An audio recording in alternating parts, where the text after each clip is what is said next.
All I need is one mic. That's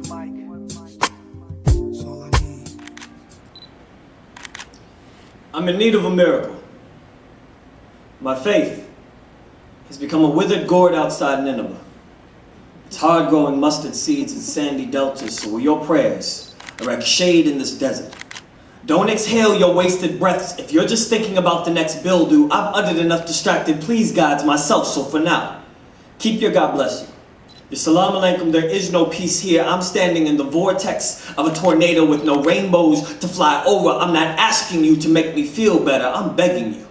Forge your faith in hell's fires. Belt your prayers in God's direction on my behalf. I need your intercessions to soften his concrete, waterproof heart in ways that my late night prayers have been unable to, or is the soapbox stage that we stand on not close enough to heaven to make a difference? Was I forgotten after your meal's blessing? Did you confuse this? Did you confuse my pain for sneezing when you habitually said God bless you? Did you mistake this request for small talk or an election, claiming that one vote wouldn't matter to the Most High, shamed from the grime of the dirt you did? Does it repulse his nose, thinking cleanliness as next to godliness, forgetting that we have all fallen short, but iron sharpens iron, so can you keep me from rusting under neglected tears?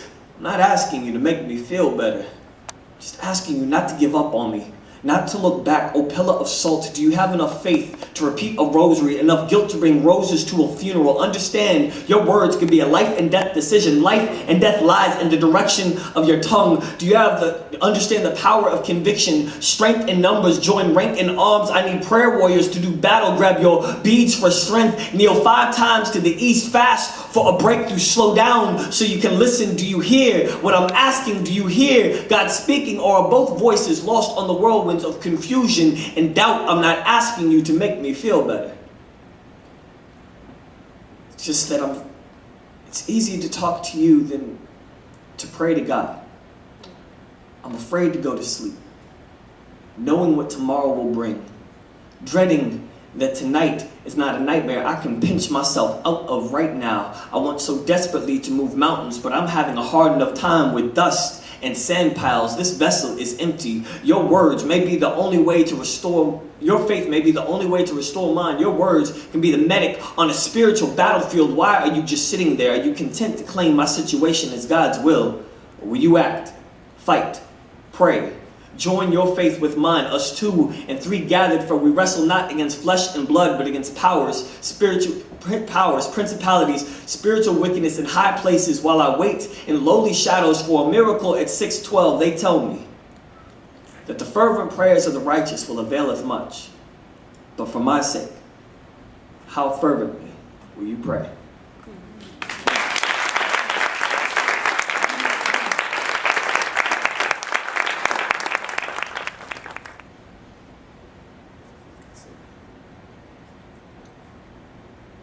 Last year I was in a car accident. Fell asleep behind the wheel.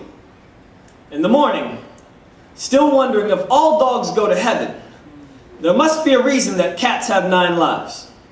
As if saving grace allows for 8 more chances at redemption. 8 is the number for rebirth. After the first time I was electrocuted, I knew the shock value of survival, knew what Lazarus felt like to open his eyes. At the time, I was invulnerable, fixated to power and to muscle cars 7. It was a wire again, frayed beneath my feet. Should I completely understand that life is not guaranteed yet? Am I completely out of my mind to ignore grace and drive blindly? 6. Lasers aren't as fun when 14,000 watts soaks your body. 5. After repetitive failures, my arm seized control. Begged my younger brother to save it from me. Accidents negate definition when you are deliberately in danger. So I deliberated among questions. Took one small step into manhood. Realized there was one giant leap into ignorance. 4. I was walking through a rainstorm. Learned to breathe fire. To shoot pain out of my fingers. Understood the euphoric glory of Zeus's bolts. Lightning bit my body into respect. Struck the fear of God into me. 3. Guess I wasn't fearful enough. The next day, death issued a warrant for the vehicle I was riding in. Thank God for mystery bailouts, tire blowouts, rubber wrapped around the axle, 80 miles per hour tornadoes spin out on the highway. We were Alvin Ailey dancers around concrete barriers at 24 years of memories per second. I saw my life saved again in a flash, but ice had a different vision. It's uncanny how impossibility always seems to be floating next to me, an 18-wheeler. Reminding me that I only have 2 chances, a median and a semi, a snowbank of uncertainty, my life curtailed in a 4,000-pound figure skater. Amazing how graceful grace can be crashing. With no injuries, one. It was different this time. Caught unaware.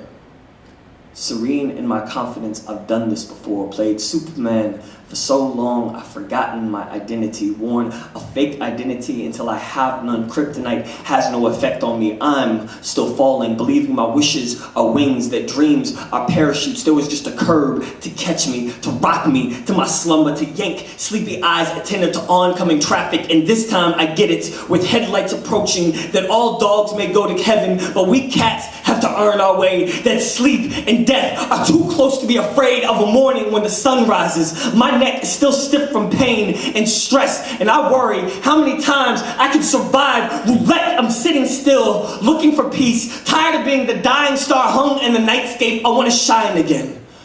I want to look into a mirror without disappointment, without regret, without uncertainty. I want to know that with 0 chances left for redemption, that this time I can get it right, that I can love unencumbered, that I can live without regrets, that even though cats may have 9 lives plus 1 chance before I make it to 10 in vain, I just hope that my guardian angel has thrown away her abacus.